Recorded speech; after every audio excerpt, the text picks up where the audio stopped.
عليكم ورحمة الله وبركاته. اهلا بيكم يا حبايبي في قناة ساينس ببساطة مع ميس سارة. النهاردة ان شاء الله بإذن الله لسان فور هنتكلم عن موضوع شيق جدا ولطيف جدا هتحبوه اوي. عايزين نعرف السمكة بتتنفس ازاي. خلاص احنا عرفنا الانسان بيتنفس الاكسجين اللي موجود في الهواء عن طريق جهاز كده اسمه respiratory system. الجهاز ده هو اللي بيساعد الهيومن انه breathe in oxygen، يعني يتنفس الاكسجين اللي موجود في الهواء، صح كده؟ اتفقنا على ده الفيديو اللي فات.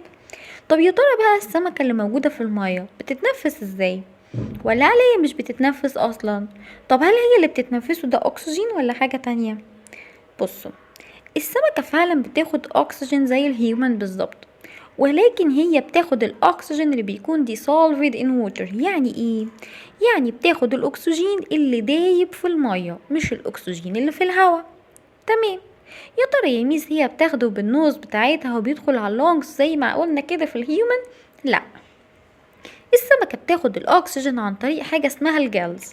الجلز دي موجودة على السايدز بتاعة الهيد بتاعتها، يعني بتكون على جنبين راسها. شايفين السمكة اللي قدامكوا دي؟ الجناب بتاعها اللي تحت راسها على طول من الجنب اليمين ومن الجنب الشمال بيكون في حاجة اسمها جلز. الجلز دي هي اللي بتاخد الأكسجين اللي بيكون dissolved in water. تمام. طيب، هل بقى الهيومن ليه تأثير سيء على البيئة؟ طبعا. الإنسان لما نزل الأرض ابتدى ان هو يتعامل على حسب احتياجاته، وما كانش عارف ان ده هيأثر تأثير سيء على البيئة. ولكن الإنسان مع الوقت لقى انه التأثير بقى سيء على البيئة وبالتالي كمان أثر عليه. طيب تعالوا نشوفوا ازاي الإنسان ضر البيئة. انا دلوقتي هناخد الهيومن تشينج ذا environment، يعني الانسان ازاي غير البيئة. اول حاجة عمل cutting down forest. يعني ايه؟ يعني قطع الغابات. ليه؟ رخامة؟ غلاسة يعني؟ لا. اولا الانسان كان بيقطع الغابات عشان يلاقي مكان يقعد فيه. يعني مثلا عايز مثلا يقعد في مكان معين بعيد عن الناس وكده، فبيقطع غابات ويبدأوا يعملوا ايه؟ مدينة جديدة. في حاجة كمان، الإنسان كان بيقطع الأشجار ديت علشان يعمل منها الفرنتشر الأساس، الكرسي اللي انت قاعد عليه والترابيزة اللي انت ساند عليها، كل ده بيتعمل من ايه؟ من الوود، من التري. هتقولي يا ميس يعني احنا ما نعملش فرنتشر؟ يعني احنا ما ينفعش نعمل وود، ناخد الوود ونعمل منه حاجة؟ لا، ينفع طبعا، اتس اوكي. بس طبعا الكلام ده بيكون تبع رولز معينة، مش عمال على بطال.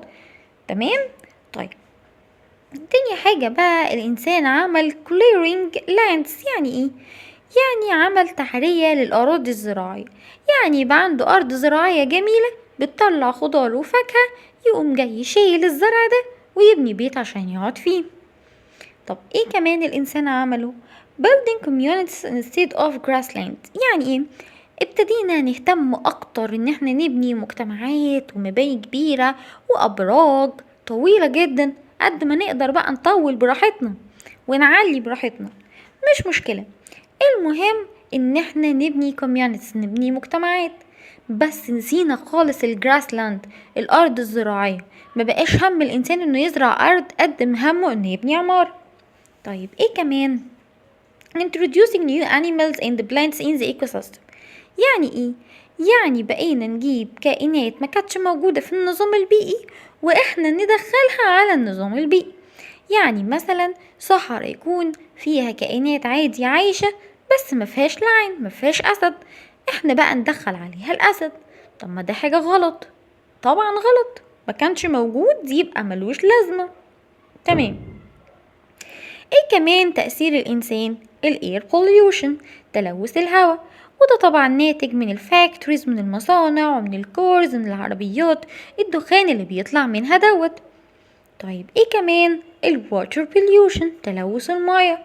احنا لما بنستخدم اي حاجة واحنا جنب المياه بناخد الحاجة دي ونرميها في المياه.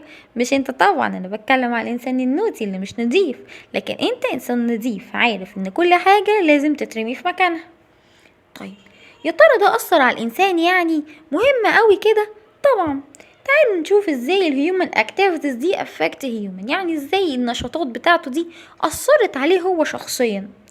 اول حاجة عمل damage lungs، يعني ايه؟ يعني ابتدت اللونجز بتاعتنا، الرئتين بتاعتنا تتدمر بسبب طبعا الاير بوليوشن، تلوث الهواء. طول ما احنا ماشيين بنشم دخان وعوادم سيارات، ودي حاجة مش لطيفة. تاني حاجة خلى في ناس عندهم مشكلة اسمها أزمة. ايه الأزمة دي؟ breathing problems، مشكلة تنفس، حساسية يعني. ما الحساسية دي برضو جت من الاير بوليوشن. ايه كمان؟ heart disease. ايه الهارت ديزيز دي؟ ليه أمراض القلب. جت للإنسان أمراض القلب وانتشرت كتير بسبب البوليوشن، التلوث. طب معنى كده ان البوليوشن ده أثر على الإنسان جدا؟ طبعا. يبقى لازم نحل المشكلة دي يا ميس. طبعا. طب هل ليها حل؟ أكيد. ازاي؟ أول حاجة نعمل replacing forests. يعني ايه؟ يعني الغابات اللي احنا قطعناها نبدأ نزرعها تاني من أول وجديد. نعمل كمان removing pollutant from air and water. يعني ايه؟ يعني المواد اللي لوثت الهواء ولوثت المية نبدأ ان احنا نتخلص منها. نعود نفسنا ان احنا ما نرميش حاجة ابدا في المية. نعود نفسنا ان احنا ما نستخدمش حاجات فيها سموك عالي جدا في الهواء، يعني ده هيأثر علينا احنا الاول قبل ما يأثر على اي حاجة تانية. ايه كمان نقدر نعمله؟ preserving plants and animals in this ecosystem. يعني نبدأ نحافظ على النباتات والحيوانات اللي موجودة في النظام البيئي. ما نروحش نصطاد حيوانات ونرخم عليها كده عمال على بطال، وكمان ما نروحش نقطع الزرع عمال على بطال. وبكده يكون خلص الدرس، درس لطيف جميل وصغنن. متنساش لو عجبك الشرح دوس لايك وشير وسبسكرايب وفعل الجرس عشان توصلك الدروس أول بأول. مع السلامة يا حبايبي، باي باي.